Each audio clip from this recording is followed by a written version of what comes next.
Mulai. Ironi di bulan suci.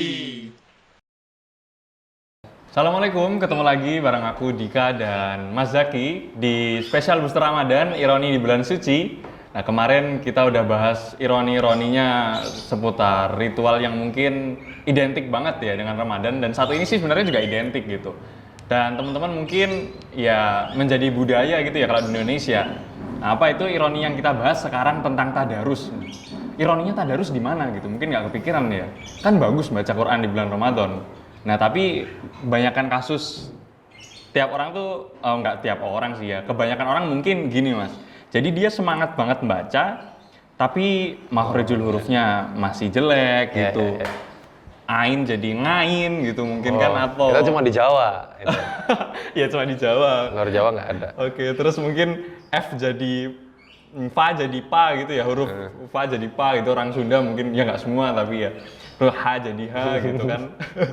Semangat banget menghatamkan Al-Quran gitu, bagus. Cuman ironisnya makhorijul hurufnya jadi berantakan. Nah itu gimana Mas kalau yang kayak gitu?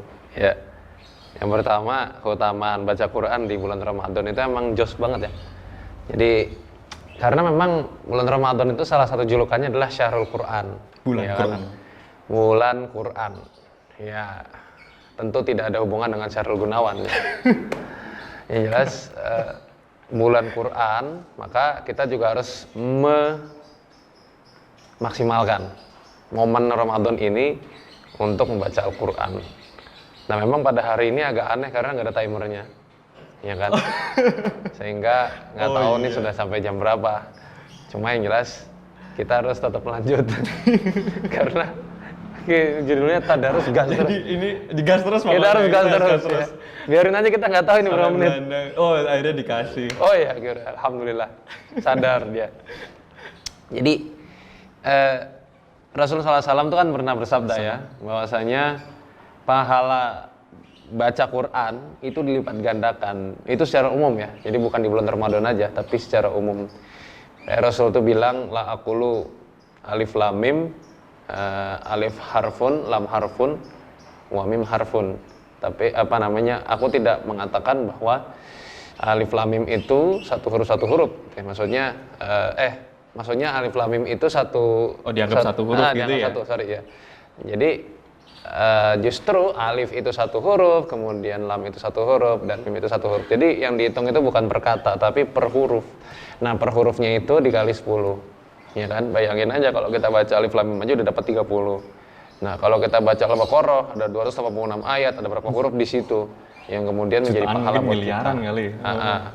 Nah terus inilah yang membuat kita menjadi luar biasa bersemangat, apalagi di bulan Ramadan di mana ampunan dilipat gandakan gitu, bahkan pahala juga ya menjadi keutamaan yang lebih baik, yang lebih besar ketika kita berada di bulan Ramadan kemudian kita baca Al-Quran.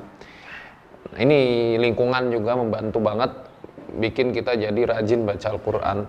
Nah permasalahannya emang ya, jadinya targetnya jadi kuantitas. Baca Al-Quran kayak suara lembah gitu kan. Gitu kan. Tapi nggak jelas apa yang dibaca. Iya. Ya. Nanti alasan orang-orang akan kepada hadis yang lain. Apa itu Mas? Baca Quran tidak lancar itu dapat 2 pahala. Oh iya, iya. Banyak yang alasan kayak gitu. Iya, itu hadisnya sahih. Iya. Tapi masalahnya jangan lupa bahwa hadis itu satu kesatuan dengan diawali ya bahwasanya orang yang baca Qurannya lancar itu bersama dengan malaikat yang senantiasa taat kepada Allah. Ya masa nggak mau sama malaikat, ya kan? Iya. Jadi ini di bulan Ramadan ini setan nih lagi nggak ada nih, lagi diikat dia, lagi cuti sebulan. Kok kita malah nggak mau bersama dengan malaikat gitu loh? Ini kan momen yang sangat emas gitu kan untuk kita manfaatkan. Jadi yang pertama bacaan Quran itu jangan sampai tidak jelas. Ya, harus tetap tartil bacanya perlahan-lahan. Cepet boleh, ya. Yang penting hak-hak setiap huruf dalam Al-Quran itu tetap bisa kita penuhi. Yang panjang tetap panjang, yang 6 harokat tetap 6 harokat. Ya, yang 2 harokat itu tetap 2 harokat.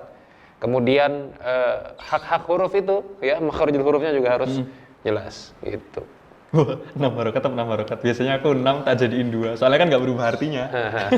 Jadi, nah kalau itu kan sebenarnya ada yang berbeda pendapat ya bahwa sebetulnya itu tinggal bagaimana panjang pendek ya terutama itu bagaimana tinggal bagaimana budaya kita, maksudnya kebiasaan kita. Asal konsisten sebenarnya. Asal konsisten. Ya, asal konsisten. Ya kalau misalnya panjangnya mat arid sukunnya itu ambil panjangnya 5 harokat misalnya kayak gitu. Ya udah, harus 5 harokat terus gitu ya dalam baca Al-Qur'an. Jadi jangan ganti-ganti, kadang 5, kadang 4, kadang 3, nggak boleh justru seperti itu. Nah, itu bisa mengubah persepsi ya, mengubah persepsi. Mungkin nggak mengubah arti tapi bisa mengubah persepsi. Karena dalam Al-Qur'an dalam kita membaca itu juga ada penekanan-penekanan yang penting sekali. Iya, makanya ada kenapa sih wakaf ditaruh di sini, di Quran, tanda-tanda berhenti itu di mushaf yang ini taruh di sini, di mushaf yang itu kok taruh di sini gitu. Karena salah satunya penekanan itu. Itu ya, penekanan. Mungkin orang semangat itu push rank, biasanya mungkin main game nge-PUBG gitu kan, nge-push ranknya jadi pas Ramadan tobat lah push ranknya membaca Al-Qur'an gitu. Cuman mungkin apa ya Mas, jadi kehilangan esensi gitu. Umat Islam sering banget baca, mungkin khatam berkali-kali gitu di bulan Ramadan, tapi kayak nggak ada perubahan kok, kita gini-gini doang gitu. Harusnya kan ini petunjuk dari Allah, kita bisa jadi bangsa umat yang maju dong gitu. Nah, ini dia. Dalilnya orang Indonesia itu selalu dalilnya mendingan. Mendingan gini daripada itu. Daripada gitu, ya. Mendingan gini, nggak berjilbab tapi nggak jadi pelakor gitu. Terus aja, mendingan terus. Nanti ada pertanyaan, mendingan mana? Ya, muslim tapi korupsi atau tidak muslim tapi tidak korupsi. Selalu perbandingan yang sebetulnya nggak penting gitu. Artinya, ngapain sih kita selalu ngambil yang minimal? Kalau kita bisa ngambil yang maksimal kan kayak gitu.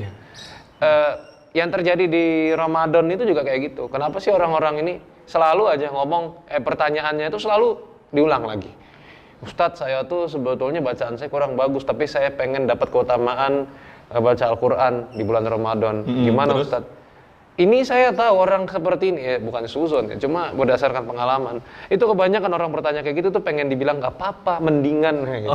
Cari legitimasi. Iya, padahal ya kalau misalnya kamu tahu bahwa bacaanmu jelek, ya perbaiki. Ya, kenapa baru Ramadan ini? Kenapa nggak dari dulu-dulu? Itu. Nanti Ramadan yang ke depan begitu lagi. Ketahuilah teman-teman sekalian, kalau kalian belajar Al-Quran di bulan Ramadan, ya kan sama juga pahalanya. Pahala membaca Al-Quran juga, bahkan 2 kali. Ya, pahala belajar Al-Quran dan pahala membaca Al-Quran. Emang dikiranya belajar Al-Quran nggak baca Al-Quran?